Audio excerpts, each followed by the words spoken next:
Heading to Las Vegas to catch the action at Allegiant Stadium? Skip the traffic and the sky-high room rates of the Strip. Book your stay at the South Point Hotel, Casino, and Spa.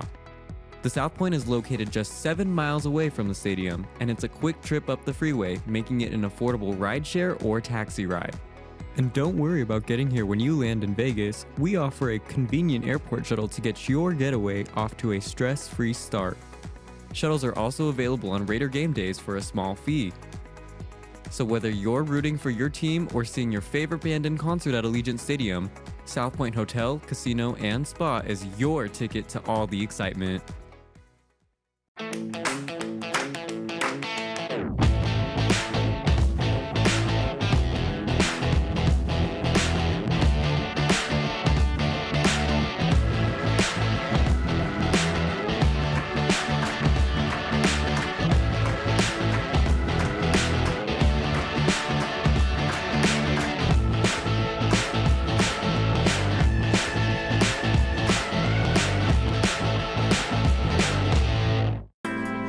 We have 11 amazing restaurants featuring a wide variety for every price range and appetite.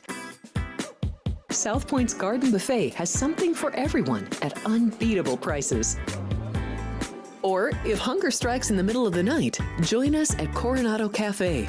The American menu offers breakfast, lunch, or dinner 24 hours a day, plus a Chinese kitchen for authentic Chinese dishes from 11 a.m. to 11 p.m. From steak and eggs to wonton soup, it's fast and friendly service 24/7. When you need a quick pick-me-up, you can find it at our state-of-the-art Starbucks just inside the main South Point entrance. Order ahead with the Starbucks app for easy mobile order pickups. Or enjoy your favorites in the relaxing dining area anytime, day or night. If you love Mexican food, Baja Miguel's has all of your south-of-the-border favorites. There are dozens of classics to choose from, like fajitas, ceviche, chimichangas, tacos, and more. And for spirit lovers, Baja's colorful non-smoking tequila bar is right outside, including smoothies, hand-dipped cones, milkshakes, malts, sodas, and sundaes. At Kate's, there's something for everyone. And if you've still got time to spare, our bowling center might be right up your alley.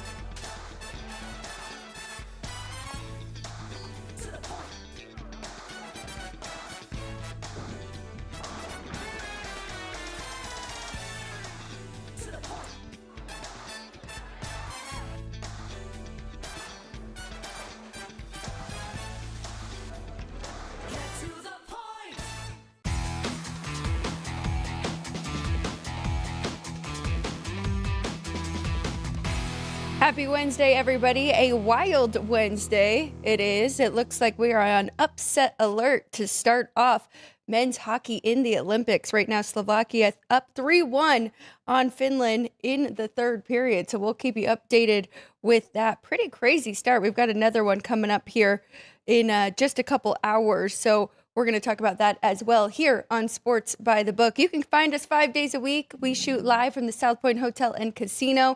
We're always on at 10 a.m. Pacific time, so please let us know if you are watching live. We'd love to hear from you in the chat. I'm Alex White alongside Ryan McCormick. And Ryan, we've got a lot to get to the next 3 days. It's going to be a fun weekend. Some big events coming up. We've got golf, we've got NASCAR to talk about, and a lot going on here at the South Point. But first, I know you're excited. We got hockey back. Yep. Yeah, we have 4 goals currently in that first game of the men's Olympic hockey tournament or round robin play.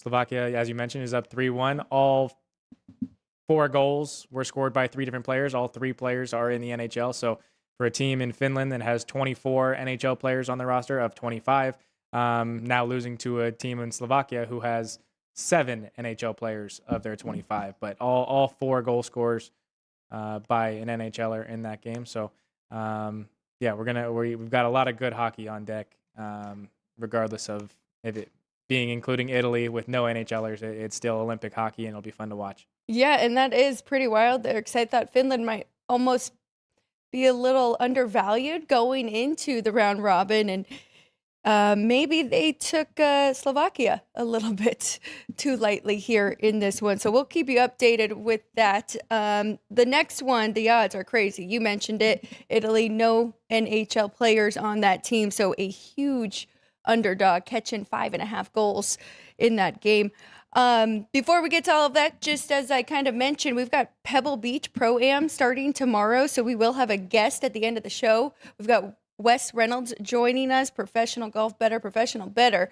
Really looking forward to that. He'll give us some of his outright winners and some placing, top 10, top 5 for that signature event, the first one of the year. This weekend, Sunday, February 15th, Daytona 500. NASCAR is back. That means Gone Racing returns every Thursday for you as well. And we've got a great viewing party here at the South Point. Doors open at 10 a.m. You don't want to miss it because they are giving out prizes for the Pennzoil 400 that is coming up in March. You can win 2 box tickets, neon garage passes, weekend parking pass, a ton of great stuff here. So you want to come to the viewing party where they will have $1 popcorn and $1.50 hot dogs as always. And of course, the drink specials, Bud and Bud Light drink specials. We're looking at $15 for a bucket of 5 beer. Cannot beat that. So if you are a NASCAR fan, you want to come out to the viewing party and then have a chance to win some great prizes for the Pennzoil 400. So that's really cool. And as we mentioned yesterday, Ryan, that show does a great job making picks and finding some value. I love the groups. And they'll pinpoint and they could win you some money. So listen to the show tomorrow. Come to the viewing party Sunday. It sounds like a win-win. Yeah, the show coming back tomorrow is hosted by Brennan Gaughan, former NASCAR driver, and Jeff Motley, the CMO of Position Sports. So guys that have been in the NASCAR business for a very long time and have been doing a very good job betting it. 2 years ago, Brennan was up over 100 units. And last year, every year, for several years prior, the entire, all 3 groups, I guess you could say, Jeff, Brennan, and the pit crew have been positive, giving out plays there on the Gone Racing show. So you got to tune in. That'll be out Thursday afternoon, tomorrow afternoon. So yeah, it'll be a good one. Even if you aren't necessarily a NASCAR fan, but you like to make money, it's a good one to tune into. Absolutely, and we're trying. We'll see if we can get them tomorrow. One of them, either Jeff Motley or Brennan Gaughan, to jump on our show at the end of the show tomorrow to preview Daytona 500. If not, we'll get them one of these Thursdays leading up to their show. Yep. Just an hour in between there. But let's get into some bets for today. Hate to win money on the Super Bowl and give it back the next 2 days, but that is what I've been doing in college basketball. So gonna have to adjust here, maybe looking at totals instead of looking at the full game, looking at team totals. I said I did not need a blowout from Gonzaga, and that's exactly what we got. They did their part. Washington State did not. But Ryan, overall, we want to recap yesterday, NBA and college basketball. And I know you aren't heavy in your college basketball. It was just a tough spot for North Carolina. Yeah, it wasn't a good spot. You called the flat spot. Yeah, Carolina does lose outright at Miami. They did not cover the one. Did close a pick 'em here at the South Point for that game. I did like the under, and I did end up playing the under, but obviously just the one play on my whiteboard was Carolina to win the game outright. And then I also did jump in live, so ended up down the 110 from the spread play, or I guess really. Yeah, anyway. But talking about men's college basketball favorites yesterday, in 22 games, they went 15-7 straight up. It was a good day to take the dogs on the spread, though. 6-16 were favorites against the spread, and totals were 11-11, so split there over and under. Going to the hardwood of the professional basketball league, the NBA, 4 games, 3-1 straight up were favorites, 2-2 against the spread, and totals were also 3-1 there in the NBA. And pretty fortunate that we do have our guy Matt Neverett stop in on Tuesdays, and he had a nice winning day, as he has been really killing it with college basketball. So 2-0 for him. Vandy, never a sweat, and BYU and Baylor flew over that total. So 2 good winners there. We'll try and try and keep it going with what Matt started yesterday for us here on the show. I'll be leaning on some of my dad's numbers here, Kenny White's power ratings, and some of his selections because he's been doing a lot better than me. But we'll get to that. I just saw Jerry walk in. Ryan, we want to give a shout out to our guy, Jerry, who was, if you are in Las Vegas, he was performing on First Friday last week. Yep. Yeah, he said he had a great show. The crowd was awesome. Jerry does a great job. He's got a lot of gigs coming up, so we'll keep you guys posted if you guys like listen to some music. Yeah, that's right. And give out his TikTok account. I don't know it off the top of my head, but we'll get it so people can give him a follow because he's always putting out great clips of his guitar playing. And you can follow him and see when his next shows are coming up. And I know our whole crew is looking forward to going to one very soon as well. All right. Anything else from the top of the show? Looking forward to this week. I guess let's talk a little hockey before we get into college basketball because tomorrow we've got the big dogs going with. If you looked at the groupings and the odds there, pretty crazy to me because I talked about it yesterday, Ryan, and the USA was 2-1 to win it all. I did take a piece of that because I think they're pretty even. And if you look at the groupings, Team USA was a way bigger favorite to win their group than, say, Canada to win theirs. I know, and we talked about it off air, and you talked about just the power play that Team Canada will have. Yep. So it won't be easy by any means, but I really hope we get down to those two at the end. Absolutely, yeah. That'll be a great hockey match whenever they do meet up in this tournament. Obviously, both teams entirely NHLers. Them and Sweden are the only three of the 12 to have their entire roster be NHL players. So that's why they're all priced the way that they are. But yeah, obviously gonna root for that 2-1 there with our United States guys to win gold. You got to follow both social media teams because they're already putting out great content. And I saw them asking the guys on Team Canada to name three nice things to say about Team USA, and it's just really funny to see the banter already, and I'm looking forward to it for sure. One more today, though, and I mentioned it, Ryan, and you mentioned it, Sweden having so many NHL guys. I thought and I've got my grandfather's hockey numbers here of all of the Olympic teams, and he had Sweden about 900, came out a little bit higher from the books off the board here at the South Point, but 5.5. Is there any way we could get you to take 5.5 with Team Italy? I would be more inclined to taking the 5.5, just figuring that, host country, the crowd will be into it. And yeah, they're going to have a lot of pride to fight for against and kind of proving their worth. Nobody in the NHL, so maybe wanting to catch some eyes and get a chance. But yeah, to go against Sweden, you got to win by 6 goals with Sweden. I don't know. I wouldn't want to lay the -140 to take the 5.5 with Italy. Right. But I wouldn't want to have to win by 6 in order to get the plus price there with Sweden. So. More of just a watch and see if Sweden does dominate. And looking at the goalies for Team Sweden, 2 from the Minnesota Wild with Gustafsson and Volstedt, and then Jacob Markstrom joins them from New Jersey. So I don't know if you know who is getting that initial start. I would imagine it's going to be Philip Gustafsson. Yeah, I'm not sure. But we'll keep an eye on that one. And it looks like this first one is 4-1. Almost over here with Slovakia adds an empty net goal by Ruchia. Let me see. I don't recognize that name, so I don't think that.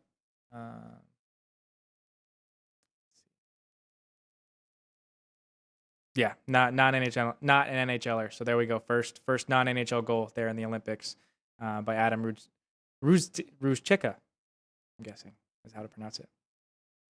I'm just still pretty stunned about this. We'll see if it keeps it going, and doesn't mean Finland is out of it because, as you've mentioned, it is going to be a round robin format for the groupings. Yeah, they will more than likely need to add another goal though, in order to get some kind of favor. I think it is plus minus is included. Okay. Their goal differential is included, so we'll see how that shakes out. And then what about rules moving forward with overtime and if there will be shootouts? Yeah, so overtime is full 3-on-3 in the Olympics for every single round in this kind of qualifying round, and then in the quarterfinals, semifinals, and throughout the gold medal match and bronze medal match. But there's a difference between whether it is 5-minute 3-on-3 and you go to a shootout, which it is in these qualifiers, and then the first round or quarterfinals, I believe, is 20 minutes, and they still go to a shootout. And then the semifinals and finals will be no shootout, just sudden death, 20 minutes of 3-on-3. Okay. And want to take a look at the first two games tomorrow just quickly with Switzerland and France, and Slovakia and Canada will be going before we start our show, right? Yes. And then other than that, we will be able to talk about the next two. But just kind of that first one kind of caught my eye with Switzerland being such a huge favorite. Yeah, Switzerland has a roster of 10 NHL guys of their 25, 9 skaters, 1 goalie. Their 1 goalie is Akira Schmidt from the Vegas Golden Knights, That's so right. we'll be rooting there for Switzerland, and if he is in net, hopefully they kind of dominate France and maybe shut him out. But France only has 1 NHL player, so yeah, that one price being only at a minus 350 could be a good look there with Switzerland. Are you seeing minus 350? 305, I'm sorry. That's your number? Yes, that's Gotcha, mine. Gotcha. Okay. Yeah. Yeah, no, they're a much bigger favorite. Yes. So I was kind of shocked to see that my grandpa's was so much smaller. Okay. You can get 3.5 with France. I mean, might be I haven't worth seen any numbers. a little take there. Yeah, I'm using I'm looking at stations right now, and they're almost 1,200. Okay. So that one will be really early though. On the other side, I thought it was a little cheap on Canada. Yeah, versus Czechia. Obviously, Canada's entire roster is 25 NHL guys. Czechia has 11 total NHL guys, 8 skaters, and all 3 of their goalies are in the NHL. So could be a low-scoring one, but really hard to go against Canada here. And looking at those 3, yeah, some good options there for goalie. So Lucas Dostal from Anaheim, Vamilka, we talk about him all the time with the Utah Mammoth, has done very, very good. And then Dan Vladar. So we'll see what they decide to do there. But I don't know, the way Canada seems pretty fired up for this, I would be hesitant to go against them. If anything, look for a little bit of a puck line there. Any thoughts on where the teams are staying? Because it was just announced that Canada is going to go to a hotel that was offered to all of the NHL guys, right? I'm not sure. I haven't really looked into that part, but I would think, based on what happened yesterday between the U.S. and Canada getting shut out and the United States winning 5-0 in the women's side, Right. I would imagine that fires up the Canadian guys even more to have to fight and stick it to every game that they play in this Olympics. So, yeah, they're definitely a team to look out for, and obviously they're the favorite. So, And then talk about the power play. yeah, the power play should be Nathan McKinnon, Connor McDavid, Sidney Crosby, and Macklin Celebrini as their 4 forwards. So that is going to be a very dangerous first power play line to try and stop. Good luck with those 4 guys. It's just crazy. And right now, we've known how good Nathan McKinnon is, but now having one of his best years yet coming into this one. But it looks like Team USA is going to try and stick it out at the Olympic Village, where we all know they kind of stay in dorms almost like, right? And all the other athletes are there, but going for the full experience. So we'll see how it plays out there between those two. But they're saying Team Canada is so focused that they're moving away. They got to keep their eye on the prize here to win gold. But, All right, let's go into some college basketball. Before we do, Ryan, we do have a poll question for everybody.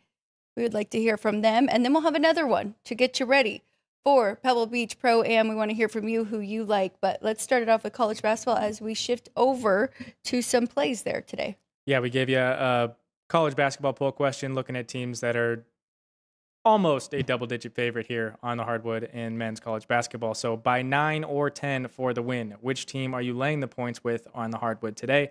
We gave you Clemson minus the 8.5, so that's a 9 you need to win by against Virginia Tech. Kent State minus 9.5 versus Eastern Michigan. There's a 10 you have to win by. Florida minus 9.5 at Georgia. That's a 10. And Tulsa minus 9.5 against UAB. We'll rapid fire kind of those games and let you know where Alex's numbers are for that. So, but still, let us know in the chat what your vote is on, and kind of your reasons why, and we'll give you a shout out there. But yeah, well, we can start with the college basketball because I know you got some plays in a couple, especially at the top of the rotation numbers. Yeah, I'll start off with some plays here. There is one I'm looking at, but it really is player dependent here. For USC going to Ohio State, and I was kind of looking at some of the bracketology predictions, and it's looking like the Big Ten is going to get, well, right now they're projected to get the most teams into the field of 64, and Ohio State's kind of the outside looking in. So with that being said, makes me a little bit nervous, but USC on the other side, we got home revenge from last year, playing a lot better. I do think they can hang around in this one, but player dependent, and it is Baker Mazzara, who has missed a game or two, and he is worth about 3 points, the forward. So the 7.5 is kind of telling you he is not playing. Just he is questionable though, so he's not ruled out just yet. If he is to go, I think 7.5 is enough points here in this one. And USC lost at home to this team last year, so we've got the home revenge on their mind. And Eric Misselman will have his team ready to go. We know he loves to use that bulletin board material. So there is one that I do like. I'm going to a smaller conference here down the board a little bit. 667, 668. We're going to Maction here, and it's Eastern Michigan taking on Kent State, and these two have already played once this year. Went to double overtime. Kent State won in Eastern Michigan by 1 point in double overtime. If you look at the standings for the Maction, it hasn't been good for any of these smaller Michigan teams, and Eastern Michigan is towards the bottom. But if you look at their last 5 games, they've been playing till the end. They've been in these games all the way till the end, losing one-score games to some of the best teams in the conference. I think that's just way too many points here, catching 9.5. I grabbed 10.5 last night. I think you're still okay here at the 9.5. I think it should be closer to 5. But Eastern Michigan, so much better defensively than they are offensively. They play a pressure defense, force you into the shot clock. Kent State wants to try and speed it up, but I mean, they hung in there the first time with them, and I think they can do it again here in that one. So there's one for sure that I've already played. I will be putting on the board even at that other number. Do we want to hit some rapid fire? Or you want me to keep going through these? Well, we do have JR in the chat giving us a trend going along with Eastern Michigan there. So Eastern Michigan 17-6 against the spread this year, and 17-6 to the over on their totals. So going there with Eastern Michigan. We can, I guess you have one in 679, 680, Alabama at Ole Miss. And this one makes me a little bit nervous because I grabbed this yesterday and the number's going against me, but I think Alabama is the right side here. I don't think this is one of Chris Beard's better teams here. And if you remember, Ole Miss did make it all the way to Sweet 16 last year, but Alabama, home revenge. I like this spot for them. I just think they're a much better built team than Mississippi, who, let me see how many they have now lost in a row, but it's been tough for them here in conference play. Coming into this one, losers of 5 straight. Now, 4 of them were road games. They're back at home here, but still, I think Alabama's got to get up for this spot with Nate Oates. And it's been tough with them because they did just have that player that played like 4 games and then was ruled that he is no longer eligible. So, Yeah. but still, I like the way that they have played and coming off 2 big wins over Texas A&M and Auburn. So I think they make it 3 straight wins here in this one. And then last but not least, I've got one more up there, huh? Again, JR chiming in with it with his trends. Ole Miss is just 8-15 this year against the spread. So, that would be a good look there for Alabama, just laying the 6.5 here. So, going to 689-690, South Florida at Wichita State. So these two are kind of opposite when it comes to tempo. So maybe this is one that I need to be looking at a team total rather than the full game. It's moved up 1.5 points. I got it at 158 yesterday, but I do like the over here, and that's mostly because it's South Florida. They play run and gun, 15th quickest tempo in the country. And Wichita State, on the other side, they want to slow it down and play methodical. Something I realized, though, is Wichita State, very good 3-point shooting team. South Florida, not great at defending it. So, I mean, they're going to take their shots. As long as they go in, they can help us get over this total. First matchup this year, another one that did go to overtime. Wichita State won on the road, 86-85. So, if you're looking more at South Florida in this one to win the second of their 2 for the year, I wouldn't hate that at all either. Little revenge there for the Bulls. But with that, highly motivated. I think they're going to really control the tempo in this one to start it off. So I do like the over in that one between those 2. All right, we'll go. We got 5 ranked teams in action today, so we'll kind of read the numbers there, and we'll also go over UAB Tulsa as it is in our poll because they are a 9.5-point favorite. And then Dean Hill did request Missouri and Texas A&M, but we'll start with 665, 666, and it is Florida, number 14, Florida at Georgia. Florida is a 9.5-point road favorite and a total of 164.5. I wanted to see where this opened, Ryan, if you have it right there. Here at the South Point, it opened a 7.5 and jumped straight to 9.5. Total also opened 166.5. Yeah, I am kicking myself because I saw this yesterday at that 7.5. And as I decided to play Alabama, I was kind of deciding between those 2, but chose Alabama. And then Florida's the one that moved all the way up to 9.5 here. I do agree with that move. Defending champions here, they're really starting to come into form. So it would only be a play on this big favorite for me, too. My dad's number is 12 and 158. So he's got a lean to the favorite and the under here in this one. So if you think that's enough points, the thing that scares you is it's a lot of blue over there, but both are good defensive teams, but Georgia's a lot better offensively than they are defensively. So makes it a little tough to decide there. But yeah, 158 and 12. All right, going to the number 20 team in the country, the Clemson Tigers playing host to Virginia Tech. Clemson is an 8.5-point favorite. And the total is at 136. Clemson. What's that rotation number again? It is 673, 674. 673. Yes, here we go. Clemson hosting 9 and 135. All right, so right there.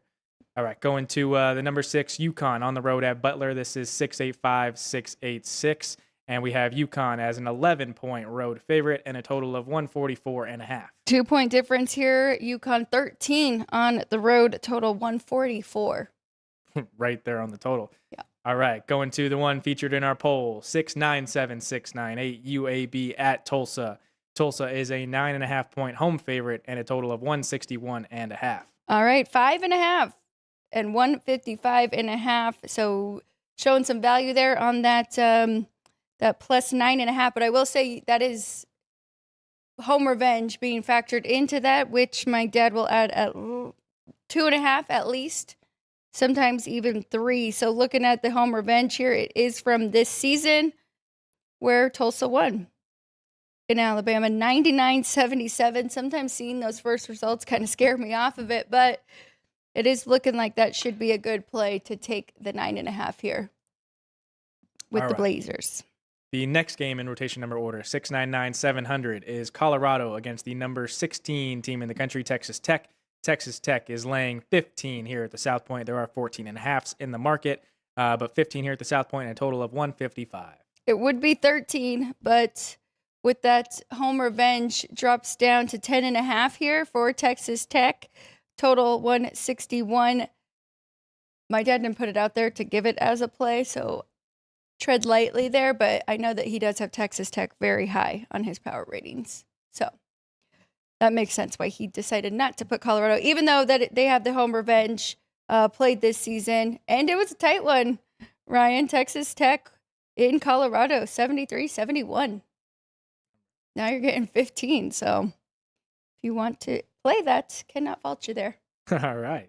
Another game where you're getting 15 is the number 2 Michigan Wolverines on the road at Northwestern, but Michigan is laying 15.5 and a total of 154. 20 and 154. Another one that I know is very high on his power ratings. Okay. So a lean there, laying the 15.5 with the number 2 team in the country, and as you see on your screen, the favorite to win the men's college basketball national title. Going to 719, 720. This is the request by Dean Hilt, Missouri at Texas A&M. This one is A&M minus 6.5 and a total of 157.5. And I'm sorry, Dean. Wow, that has gotten some action on the over here. Kind of bet into a play now with an under, because he's got 7 and 152. So that's a nice 5.5 point difference to the under. I don't know if you want to bet it now that the steam's going the other way, though. I was curious. I did look at this one earlier because Texas A&M 300-1 here at the South Point and at Circa, and I thought that was a pretty crazy future number for them. I think a lot just has to do with where the SEC is, and there's so much parity, and there's a lot of teams like right there in that middle chunk where Florida's really been the only one that's looked really good. Where's Florida right now? 10-1. They are the first SEC school, right? Yes. And then quite a big drop where looks like A&M didn't even make this list. You got Vandy down the board. Yeah, Vandy at 30-1, Bama at 40. Yeah. Arkansas at 50. So not a lot of respect for that conference, but coming off of the national championship for the Florida Gators, I do think that champions coming from a different conference this year. Yeah, I don't disagree with that. You don't agree? I don't disagree. Oh, I was going to say Double negative. They could be Florida. I don't know. Could be sleeping on them, just like UConn those couple of years. But so Missouri does have home revenge from last year, as Dean Hilt probably already knows. But Texas A&M won in their building, 67-64. So that was already added in, just 2. So maybe a little bit of a lean to the Tigers there, if anything. All right.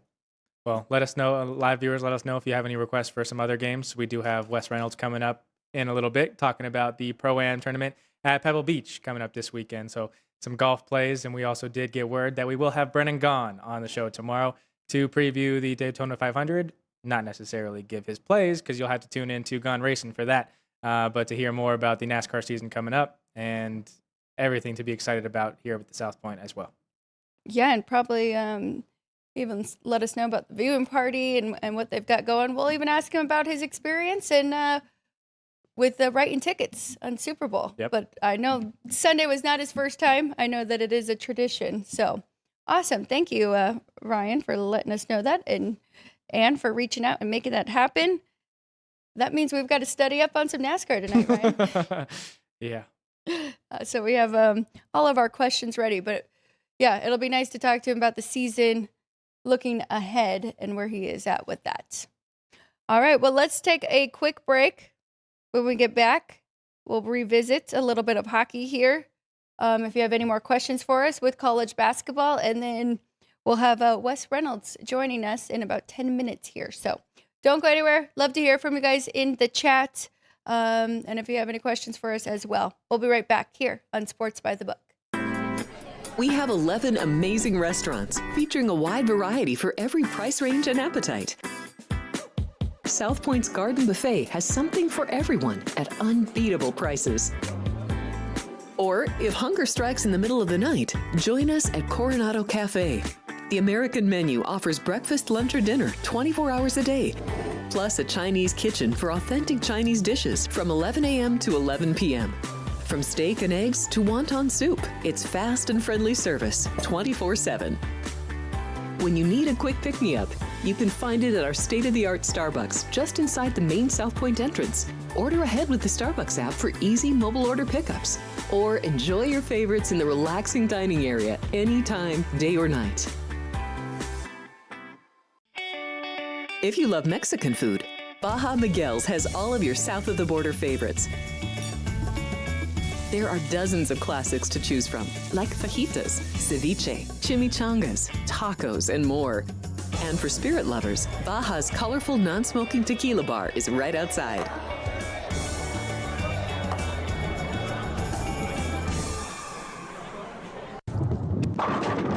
South Point Casino has plenty of attractions for the whole family. Catch a movie. Our 16-screen movie theater includes 2 XD Extreme screens for the ultimate in viewing, sound, and luxury. After the show, treat the family to a variety of treats at our old-fashioned ice cream parlor, Kate's Corner. We scoop up a variety of creamy concoctions, including smoothies, hand-dipped cones, milkshakes, malts, sodas, and sundaes. At Kate's, there's something for everyone. And if you've still got time to spare, our bowling center might be right up your alley. Voted Best of Las Vegas, it's a great place for friends and family fun. 64 lanes, a pro shop, snack bar, and arcade. And while the kids are bowling, you can play slots and sip on a drink in the Alley Cat Lounge while overlooking the lanes. For our more serious and professional bowlers, the South Point is also home to a separate tournament bowling plaza.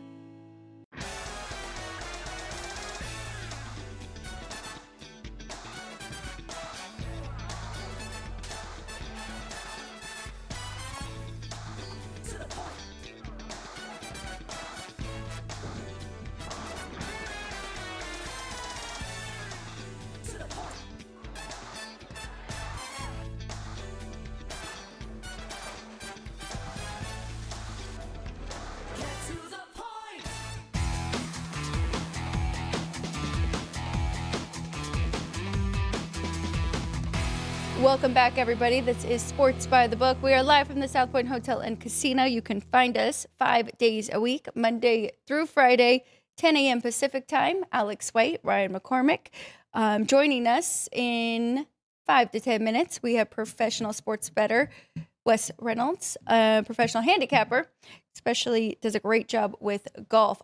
First thing I'm going to ask him, though, Ryan, is about Fernando Mendoza, because Wes is a huge Indiana fan. Yep. And he is an alum. So I want to ask his thoughts if he thinks the Raiders would be crazy to trade out of that first pick and they should take him, or what he thinks. Yeah, we'll get some great thoughts there. But I did want to bring up ticker trivia. Our ticker trivia presented by City Light Shine is available in our ticker, but we will also read the question for you guys, just so you don't have to stare at the ticker the whole time.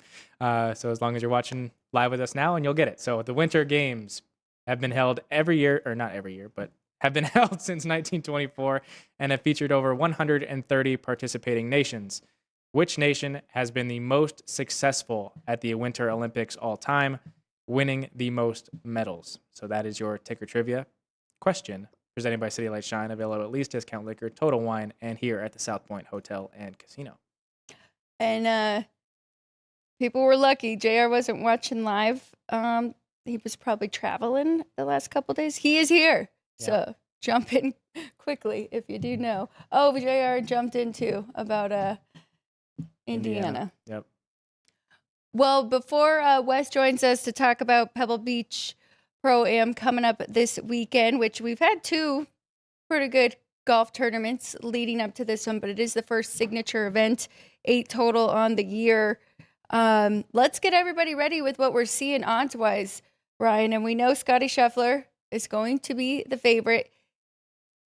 Feel a lot happened last week, right? And all eyes on the Super Bowl for the most part. But I feel like he didn't start great in Scottsdale for the Waste Management, but he ended up finishing 3rd. Yeah. So You can see why, but here at the South Point right now, 3-1 for Scotty Scheffler, and then everybody else kind of drops off and getting at least 10-1. Yeah, 49 of the available 50-man field in the Pebble Beach Pro-Am available here at the South Point. We also have matchups available here at the South Point. So yeah, you see Scotty Scheffler is the favorite at 3-1. Next is Rory McIlroy at 14-1, and then everyone else is 20-1 and above. We got the top 20 there listed for you, and then the top really 30 to 50 is all 50-1 or higher. There are only two guys that are 100-1 here at the South Point, but 35 different matchups for you to take a gander at and hopefully find some value. But hopefully we'll get some value here from Wes in the next couple of minutes. Did want to point out that Scotty Scheffler is the favorite at 3-1, and we'll have to ask Wes how much we play into account or how much he plays into account how you guys have done previously at these courses rather than just current form. Because last year Scotty finished tied for 9th at 15 under. Rory won this tournament at 21 under.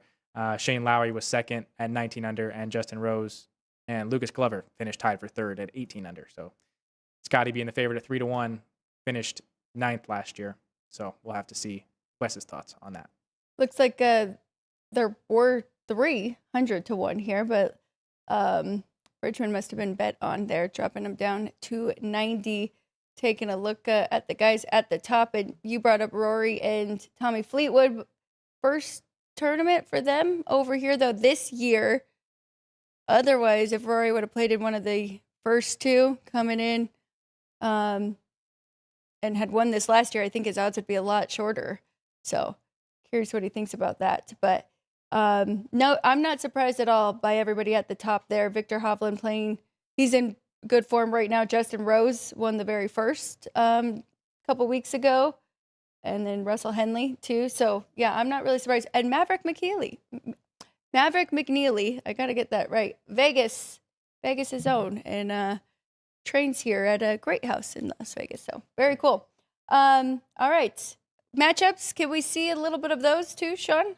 Sure. We also did want your guys' thoughts on a post over on our YouTube page. Gave you guys the top 4 price here at the South Point. So who will win between Scotty Scheffler, Rory McIlroy, Tommy Fleetwood, and Xander Schauffele? So description of the video, after you make sure that you are subscribed, you can go over and vote in that poll. We'll read those results tomorrow as the tournament gets started. Tees off at 8:30 a.m. tomorrow. But these are some of the first couple of matchups that we've got available at the South Point. I always find this type of betting to be a little tough, though. I just brought up Rory and Tommy Fleetwood, though. Maybe those are two that we're actually betting against, betting on some of the guys that have been over here in the States and playing. I don't know. Like I said, I usually take a shot on placing and a couple long shots there to win outright, but the head-to-heads are a little tough for me. Yeah, so first matchup we had available and featuring your two favorites, Rory McIlroy and Scotty Scheffler. Scheffler is a minus 320 favorite there in that one, plus 260 on Rory. But pretty much every other matchup that we have available here at the South Point is much closer in pricing, from a pick'em to, I think, minus 155 is our largest favorite of our matchups here at the South Point. Can get some good plus prices there, though. You're right. Throughout, even though they are closer, I mean, you can find some value if there's any guys that you're going up against. See at least like some plus 120s, plus 130s, and you just gotta have beat out one, right? Yep. So, all right. Thank you, Ryan, for going through those, showing all that we have here at the South Point. Anything else for us in the chat before we take another break and get Wes in here? So JR and Nick did both answer the ticker trivia, and then JR, I believe, made a joke with Jamaica being a close second for most medals here in the Winter Olympics. So that was a pretty. I giggled. Okay, awesome. Anything else, or should we get ready, get Wes in here? Yeah, I think we've got Wes waiting for us. So we're gonna check everything that's ready, and we'll be right back. And remember, you guys, tomorrow, 10 a.m. and Friday, we will continue with our 10 a.m. No more football frenzy. So for the rest of the week and for the rest of the year until football season.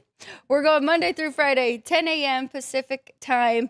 And tomorrow, Brenda Gahn joins us to talk about NASCAR. Once again, don't forget, if you are a NASCAR fan, this Sunday, February 15th, you want to get over here to the South Point because we do have a great viewing party happening. Doors open at 10 a.m.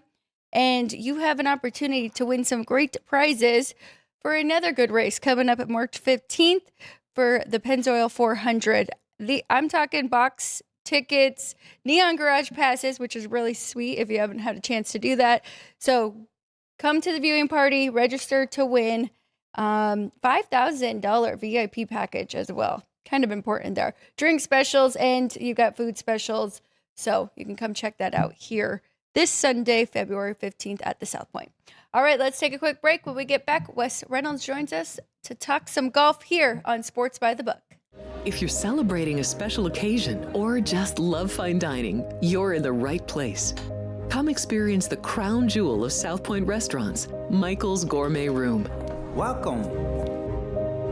With over 600 different types of wines and magnificent dishes prepared tableside, you'll revel in the rich classic Vegas decor and the best black tie service in the world. This intimate gourmet room has earned accolades galore. Come to Michael's Gourmet Room for an unforgettable dining experience. Another famous restaurant is the Silverado Steakhouse, where you'll find the charm and service that discerning patrons require. From top quality steaks and chops to fresh seafood and desserts, you'll love the award-winning wine list and menu at Silverado Steakhouse. Steak lovers have even more options with primarily prime rib. Catering to hearty appetites, the menu features a variety of flavorful prime rib cuts, dry-aged to ensure tenderness, and then seasoned and slowly roasted. Although prime rib is our specialty, it's not the only thing on the menu. There's something for everyone. Heading to Las Vegas to catch the action at Allegiant Stadium? Skip the traffic and the sky-high room rates of the Strip. Book your stay at the South Point Hotel, Casino, and Spa.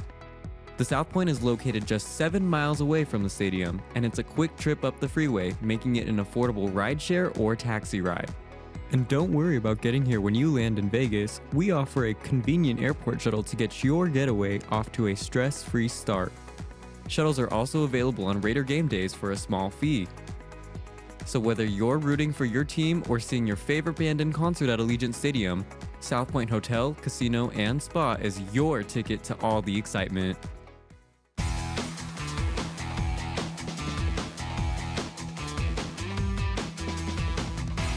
Welcome back, everybody. Really looking forward to this. Now joining Ryan and I here on Sports by the Book. It's professional handicapper and really does a great job with golf, professional golf handicapper Wes Reynolds. You can find him on Twitter at Wes Reynolds1. Wes, good to see you. It's been a while. Before we get started with the Pebble Beach Pro-Am, I want to ask you, because now that the Raiders, they've got their guy with Clint Kubiak, seems like it's going to be a good fit there. He's great offensive mind here. They've got the #1 overall pick, and congratulations, your Indiana Hoosiers are national champions. You think the Raiders are going to take Fernando #1 overall, or what's your thought process there with Kubiak and him kind of matching up here? Yeah, I do think that they're going to select Fernando #1, Alex, and thanks for having me on, by the way. And it just got announced today, of course, the scouting combine. We're only a couple weeks away from that, and in my hometown of Indianapolis, 9 Hoosiers, including Fernando Mendoza, invited to be a part of that. And Fernando, I don't think is going to do anything. He's going to do all the interviews and talk with all the coaches and all the gaggle of press and media that are there. And why would he? I don't think Drew Rosenhaus wants him to do that and is advising against it, even though he's going to throw in his pro day April 1st with a lot of his guys as all the NFL scouts and GMs come to Bloomington for the Hoosiers Pro Day. It's very rare. It'd be like a few teams coming in. Now it's like every team's going to be coming in to look at these guys. And Fernando certainly wants to help his guys out. But yeah, I think he's going to be the #1 pick. And I think the Raiders, you need to draft somebody when you're #1 with some buzz. That's going to sell some tickets. It's going to at least draw some interest here in town. You guys are out here. You guys see all the visiting fans that infiltrate Allegiant Stadium on a weekly basis on Sunday. So, yeah, you want to build a fan base here and a quarterback I think is a good way to do that. We'll see what they do on the offensive line to get him some help, though. I think that is a great point there. I mean, really just with the buzz and to give the Raider fans something to look forward to, right? And do you think Kubiak in general is a good fit for Las Vegas? I do. I was impressed with what Seattle did because I looked throughout the week in the NFL season every single week, and I'm like, nobody's really great in this league. Like there are some good teams, but there's not like a Goliath like Kansas City has been in Right. recent years. And Seattle, I think, toward the end of the season, kind of proved that they were the best team. The defense certainly was the story, but Sam Darnold wasn't turning it over. They discovered a running game with Kenneth Walker late in the season because they really couldn't run the ball that well. So I think Kubiak, look, give him a chance. He's proven to be a good offensive coordinator a couple spots in this league. Got to give him a shot. And I think going with an offensive guy is really what they want to do. I know sometimes when you have an offensive guy previously, like they had with McDaniels, that you're a little bit nervous. Like if an offense guy didn't work, you go with a defense guy. And if a defense guy didn't work, you go with an offensive guy. I think the Raiders certainly needed to go offense here. When you're in that division with Kansas City and Denver and the Chargers, and you got three pretty good quarterbacks, you got to score some points. So I think right move by Mark Davis and company. Well, let's jump into some golf here. Kind of snuck up on us. The first signature event of the year, Pebble Beach Pro-Am. Looking forward to it. Chris was just talking about getting a lot of action here at the South Point, and that really made us focus on this for the rest of the week here. So, Wes, start us out with this. With the Pebble Beach being a two-course rotation, what do we need to know about that between Pebble Beach and then Spyglass Hill, of course? Yeah, it is the Pro-Am, but there's only 80 players. If you've watched this in the past where you had the three different courses and you'd have the Bill Murrays and the Ray Romanos, like you don't have those guys here. Like now the amateurs have to be a certain handicap to be able to play in this thing because they want to get this done quicker. But it is Pebble and Spyglass Hill. Spyglass Hill, a little bit of a longer course, maybe about 100 yards longer, and it's a little bit more tree protected. So it's more protected from the wind, even though the fairways are super narrow. The greens are a little bit larger than they are at Pebble Beach. Pebble Beach, pretty wide, but obviously, if you watched it in the past, very exposed to wind. So that could wreak some havoc. It is supposed to get a little gnarly with the wind, I believe, on Sunday for the final round. But scoreable courses if the wind stays low. And we saw like Rory McIlroy absolutely tear it up last year. He's 21 under par in this event, which is the lowest score they've had in many years here at Pebble Beach. So it is very weather dependent, but all the 80 players are going to play at least one of the two courses before they go to the weekend. No cut, by the way, with only 80 players this week. Wes, I am curious, how much do you take into account the previous year's results versus just current form going into a tournament like this? I think you have to do a little bit, Ryan, because you do have some players that historically play very well here. Whether they play well on short courses, because these are both at around 7,000 yards, so these are on the shorter side from what these guys get in the rest of the PGA Tour schedule. And then I think you want to look at guys that have historically played well here. Like that's something I put in a little model this week. Like Jason Day's always been a good player here. Cantlay, Justin Rose, who won 2 weeks ago in San Diego, former winner here. So I think that's something you certainly want to take into account. But in terms of stats, guys that are good with the iron, strokes gain approach, good drives gain, guys that even if they miss the fairway can hit these greens. And then you got to take advantage of the par fives. That's how Rory won last year. He's 9 under on the par fives over 3 rounds. So you got to take advantage of those. And then the POA greens are a little bit bumpy here. So tricky putting and slower greens. So guys that really flourish on that is definitely what you want to focus on. Let's start out with the most obvious golfer here on this list. And the only one with the shorter than 10-1 odds here. Scotty Scheffler, 3-1. Wes, what are you doing with him for this tournament? Is it a stay away? You want to look farther down the board, or do you like Scotty in this spot? Trying to beat him, Alex, but it's like beating like a favorite in a horse race, and you're like he's a free square sometimes in your pick 5. So I'm staying away. I'm obviously not fading him. He's number 1 in the model. He's number 1 in the model every single week because he's the clear number 1 player in the world. And he's got a couple top 10s here, but there are a lot of capable players in this field. He could certainly win. He could win every single week. And then when he wins at 3-1, why didn't I bet him at 3-1? Well, sometimes you got to try to beat the favorite here. And that's basically what I'm going to try to do. Not fading Scotty in matchups, obviously, but he is not on my card this week. Can we start off with some matchups? We have our list here at the South Point. Is there anybody that you are kind of looking to fade? Maybe just their form so far to start the season? Well, this is a dangerous fade here, and I think he's minus 140 against plus 120. But maybe go against Chris Goddard up here because he is matched up, I believe, with Jason Day, and Jason Day has done everything but win here. You look at his run of form; he's got top 5, top 10 after top 10 here. He's a regular visitor here; like he plays it every year. Like there are some guys that are here because it's a signature event that didn't really play Pebble Beach in terms of their regular tour schedule for the season. But Jason Day's always been a regular visitor here. He's done everything but win. I think getting plus money against anybody in a matchup of that range, and including Chris Goddard, who look has got to be celebrating off getting his second win in 3 weeks, basically on the PGA Tour. It's a dangerous fade, but I think Jason Day at plus money is certainly worth looking at. All right. How about I'm sure if you're betting them to win outright, they're probably on your top 10, top 5 list as well. You want to just start us off with some that you like to finish up there in the top 10? Yeah, absolutely. And look, and you can also look various places at top 20s as well. But I think Russell Henley is going to be a contender here. And I think, somewhere in the 30-1 range, maybe 28. Number 6 in the world golf ranking, but he has not finished outside the top 20 in any event in 9 months. And he was 5th here last year.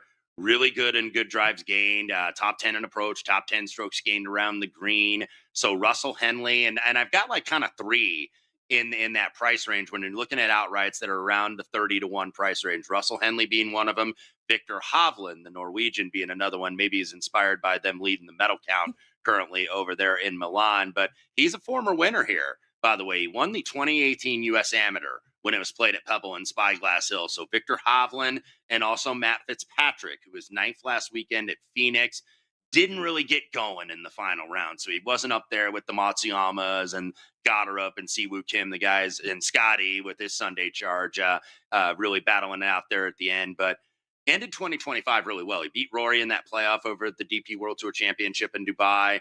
Past winner also at Harbour Town. So one of the things I like to look at is, okay, are there success at other courses that correlate to this particular week event? We saw that a little bit with Chris Goddard, who won the Sony at Wailea in Hawaii and then won in Phoenix. Guys that play well in Hawaii usually play well in Phoenix and vice versa. And I think that you see that here with Harbour Town, where the RBC Heritage is, where Matt Fitzpatrick has won in Pebble Beach. I think you have correlated success. So Matt Fitzpatrick, I think he should play very well this weekend. I love it, Wes. Okay, you gave us 3 that are 30 or 35 even here at the South Point. Are you taking any with shorter odds to win outright, or is that kind of your portfolio? That's where I started, Alex. And look, you could certainly make an argument for any one of these guys. Scotty, Rory, of course, is the defending champion. Fleetwood. So you can make an argument. Siwoo Kim is somebody I was very tempted by at 25-1 at the South Point because his form has just been absolutely terrific. He's done everything really to start the year but win. But if you go back to like November, 3rd, 2nd, 6th, 5th. So like he's been right there for these wins. And look, he could probably flourish really and have success on a shorter course. 3rd, 2nd, 6th, by the way, his last 3 weeks. And then he was 11th 4 weeks ago. So this guy has been terrific. I did not bet him. I probably will use him in some kind of placement market, whether it's top 10 or top 20, because I think you got to continue to ride a guy with good form until that form ends. So he's somebody I think on a placement market, but I did not bet him on an outright. Wes, one more question for you. Down that list a little bit, 30-1, the 45-year-old that nobody really likes to bet on, but man, talk about great form. Justin Rose, is it just the age that I never really hear his name being thrown out there? Yeah, I had him a couple of years ago when he won here, Alex. I unfortunately didn't have him at Torrey Pines, where he basically lapped the field in San Diego to win the Farmers. But he's certainly capable. Even at his age, he still gets it out there off the tee. Like the ball speed is up. So he's going for the power, and that's what everybody is always chasing in the game of golf, especially on the PGA Tour, is more power and more distance off the tee. And he's certainly gotten it to start the year. So I'm not necessarily down on him per se. I think he could certainly win. Couldn't play everybody. He is an underdog, I believe, to Matt McNeely, who I had last week, who faded in the final round in Phoenix. So A little bit surprised maybe that he's an underdog, Yeah. and maybe that's not like more of an even split against McNeely. Although McNeely did grow up, by the way, on this course. I believe his father has a house on the 16th hole. His dad was the head of Sun Microsystems. So Maverick McNeely grew up here at Pebble Yeah. Beach. Yeah, you are correct with that too. What are you looking forward to this year? I was looking at the signature events, and it looks like no Maui, but they're adding Miami this year. Just overall, what are you looking forward to with the golf season?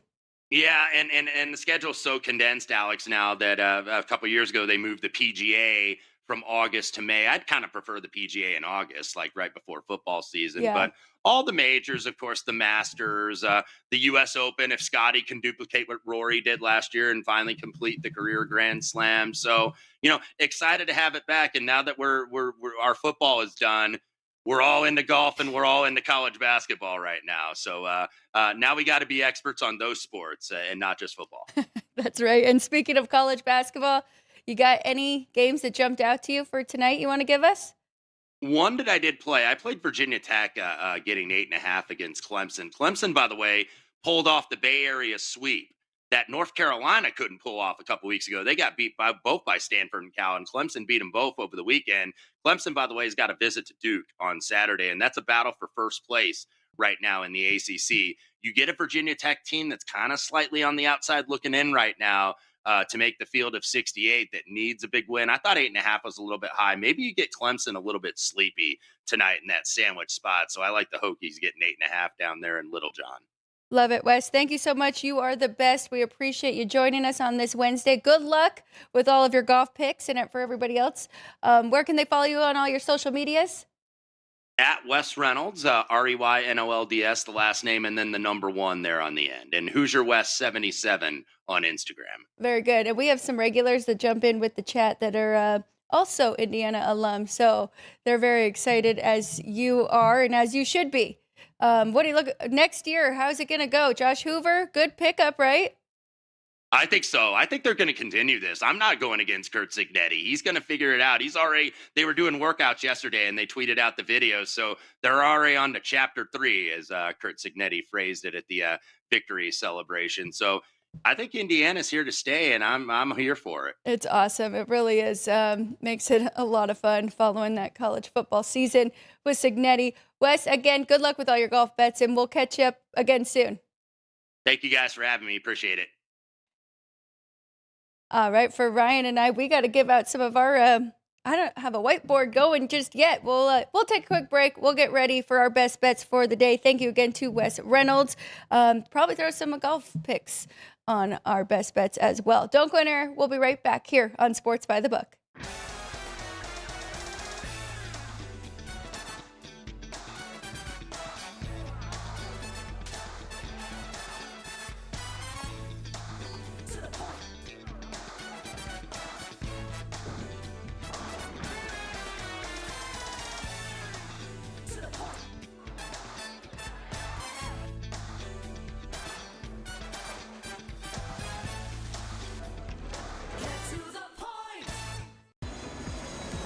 Heading to Las Vegas to catch the action at Allegiant Stadium? Skip the traffic and the sky-high room rates of the Strip.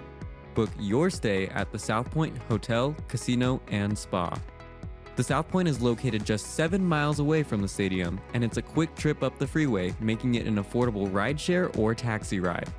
And don't worry about getting here when you land in Vegas. We offer a convenient airport shuttle to get your getaway off to a stress-free start. Shuttles are also available on Raider game days for a small fee. So whether you're rooting for your team or seeing your favorite band in concert at Allegiant Stadium, South Point Hotel, Casino, and Spa is your ticket to all the excitement.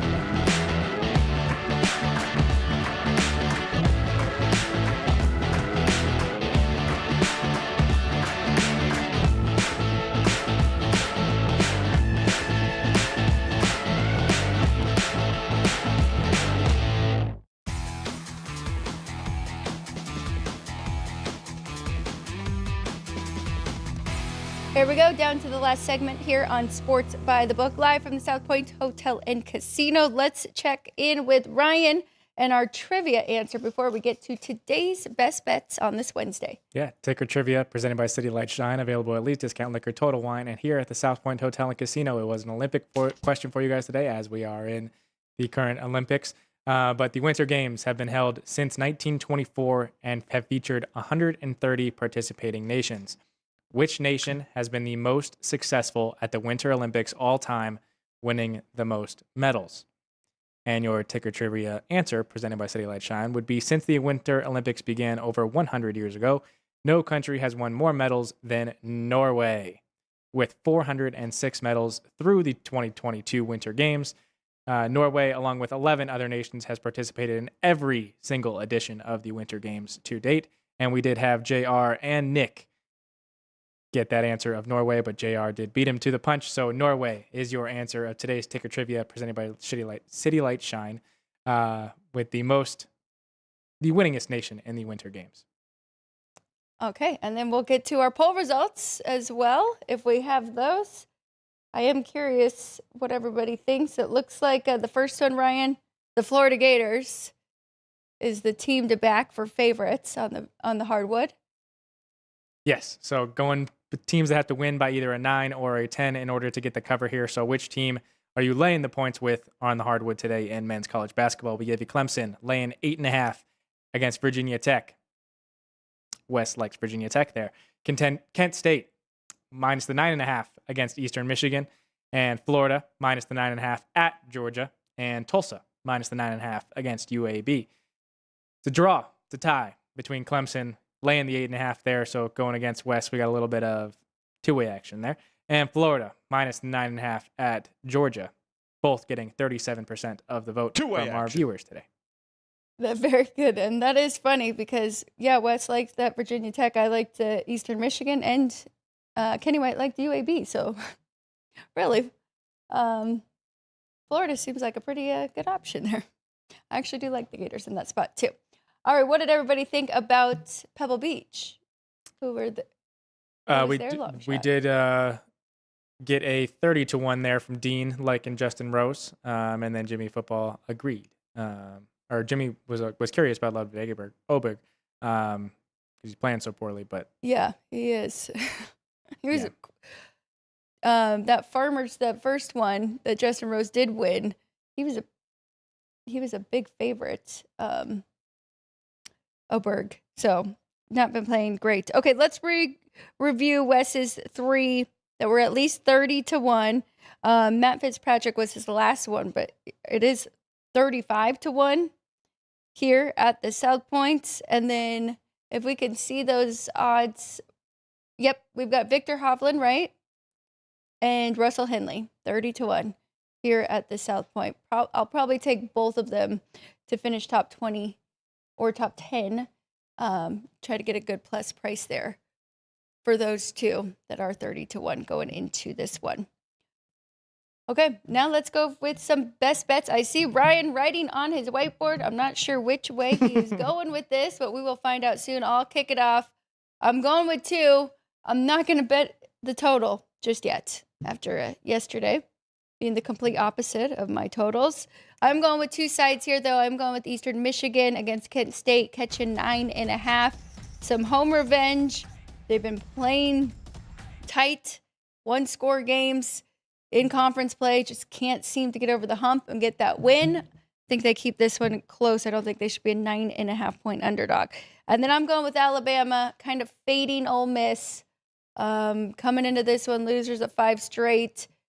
I think they're struggling here in SEC play, and I think Alabama can take advantage. So those are my 2 for my whiteboard plays on this Wednesday. And Ryan, what do you have for us today? I've got a solo play on my whiteboard today, and it is featuring 2 Mountain West teams, both that have very good home environments, and it is going with the new Mountain West team and Grand Canyon, laying the 1.5 against New Mexico. New Mexico won in New Mexico by 23 points. But New Mexico has lost their last 2 games against Utah State and Boise, so both teams at the top of the conference. But GCU is shooting up at New Mexico, trying to get higher in the standings, and I think that home environment, I've we got to work some WCC game or WAC games that had GCU, and their crowd is absolutely phenomenal. Their crowd kind of took over here at UNLV. So I think that crowd will make a big impact tonight, and they'll win this one by at least 2. I love it. I was actually looking at that game. I was going to bet the over between those two, but I don't know. They both do need this win. I think it's going to be a really good game between those two. I think the 1.5 point spread also tells you that, right? So I could also see it being a little bit of a tighter match between those two. So I stayed away. We're rooting for Grand Canyon today for Ryan. Okay, so just a reminder, tomorrow we're back at 10 a.m. Brendan Gaughan joins us at the end of the show. We will be talking NASCAR and Daytona 500 coming up this weekend. There's a viewing party here at South Point if you would like to come. On Friday, oh, that's not it. Tomorrow's Thursday. It is Dwayne Colucci as well. So we'll talk a lot about the Olympics. There it is, the viewing party here, Sunday, February 15th. Doors open at 10 a.m. I kind of mixed all that together. Chances to win a $5,000 VIP package for the Pennzoil 400 and other prizes as well. Dwayne Colucci from the resort at Summerlin joins us tomorrow. We'll talk to him. We'll see how it's going. I know it's been a busy week with them kind of switching everything over. And then Friday, Ryan, is a surprise guest. But Monday is not a surprise. We know who we'll be talking to. Yeah, we'll be talking pucks with Eddie Olczyk. He is in Italy covering the games, covering the men's and women's hockey. So we'll get some thoughts from him after this qualifying round, going into the quarterfinals and throughout the tournament to win the gold medal. We'll also look at the second half of the NHL regular season. So get plenty of puck thoughts there from U.S. Hockey Hall of Famer, former U.S. Olympian, Eddie Olczyk. Hopefully he is staying, they put him up in a really nice hotel and he is not in the village craziness with all the athletes. I highly doubt it. But okay, looking forward to that. Some great stuff coming up the next few shows. We appreciate everybody who watches each and every day, jumps in, chats with us live. We appreciate you if you are watching the replay as well. Please make sure that you do subscribe to the YouTube channel. It really helps us out a lot. We've gotten to the next goal, so thank you guys so much for helping us do that over the last couple months. All right, thank you also to the crew. A lot of great stuff there with the viewing party, the graphics, everything. We appreciate you guys so much. And Jerry, Sean, Vince, and Andrew. And then Ryan, producer, co-host, does a lot behind the scenes as well, not just hops on here to co-host with me. So thank you to Ryan. All right, we'll be back tomorrow. Good luck, everybody, with your bets. Look forward to talking some more Olympic hockey tomorrow on Thursday. But best of luck. Thanks for joining. I'm Alex White. We'll see you again tomorrow here on Sports by the Book.